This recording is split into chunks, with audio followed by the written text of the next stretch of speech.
मैं आपसे एक बहुत ही इम्पोर्टेंट चीज़ शेयर कर रहा हूँ, जिससे जो रिलेशंस होते हैं, आपस में जो संबंध होते हैं वो टूटते हैं, क्यों प्रॉब्लम आती है। मैरिज करने के बाद शुरू में तो सब अच्छा होता है, परंतु बाद में बहुत समस्या आती है। इसके पीछे क्या रीज़न है, मैं आपको एक अच्छी सी इन्फॉर्मेशन से समझाऊंगा। हमारे समाज में पहले शादी सिर्फ जाति देख कर नहीं होती थी। असल में शादी से पहले लड़का लड़की की कुंडली मिलाई जाती थी, ताकि देखा जा सके कि उनका नेचर और क्वालिटीज़ एक जैसी है या नहीं। क्यों? क्योंकि हर इंसान की पर्सनैलिटी अलग होती है। कोई बुद्धिमान, कोई योद्धा और एम्बिशियस क्षत्रिय गुणों वाला होता है, बिजनेस माइंडेड होता है जैसे वैश्य गुणों वाला कहें उसको, और कोई सर्विस माइंडेड जैसे शूद्र गुणों वाला। तो क्या हो गया, ब्राह्मण, क्षत्रिय, वैश्य, शूद्र। तो इसको आज के भाषा में कहेंगे कि जैसे ब्राह्मण है मतलब इंटेलिजेंट टीचर लेवल का व्यक्ति हो, और क्षत्रिय गुणों वाला जैसे आर्मी की बात कर ले, बिजनेस माइंडेड जैसे वैश्य गुणों वाला जो बिजनेस करता है, और शूद्र गुणों वाला जो कि लेबर फील्ड में आता है। ओके, इस तरह की।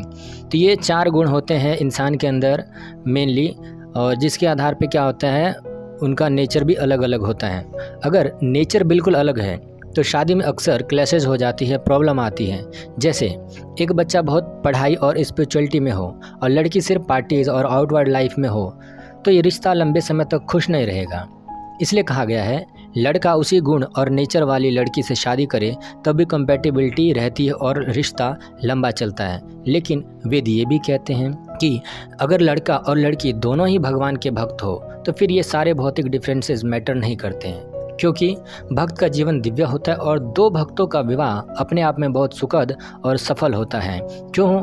क्योंकि उन दोनों का सेंटर ऑफ पॉइंट एक ही होता है, भगवान। इसलिए उन दोनों के बीच में झगड़े कम होते हैं। प्रैक्टिकल एग्जाम्पल से समझते हैं। सोचो, एक लड़का हेल्थ कॉन्शियस है और सुबह जल्दी उठकर योगा करता है, और लड़की देर रात तक जागती है, जंक फूड खाती पसंद करती है, और जो भी बाहर का खाना है वो पसंद करती, घर पे खाना बना पसंद नहीं करती हैं। तो शुरुआत में तो सब नॉर्मल लगेगा, लेकिन बाद में यही डिफरेंसेस टेंशन देंगी। लेकिन अगर दोनों हेल्थ कॉन्शियस हो तो उनका मेल ऑटोमेटिक स्ट्रॉन्ग होगा।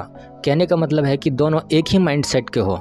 ठीक उसी तरह अगर दोनों भगवान के भक्त हो तो सबसे स्ट्रॉन्ग और हैप्पी मैरिज बनती है। सिंपल भाषा में समझ सकते हैं, मान के लिए कोई आईटी की तैयारी कर रहा है और दूसरा बच्चा भी उसी नेचर का हो, उसका भी लक्ष्य हो टॉप करना, तो दोनों आपस में बैठ के पढ़ाई करेंगे तो क्या है, अच्छी तरह सक्सेस पा सकते हैं। और यहीं पे एग्जांपल लेते, एक बच्चा का टारगेट है कि मैं आईटी में जाऊं, आईएएस बनूं, और पढ़ाई करता है। दूसरा भी सोचता है ठीक है मैं भी आईएएस बनूं, पर क्या है, उसका फोकस गोल नहीं है। क्यों?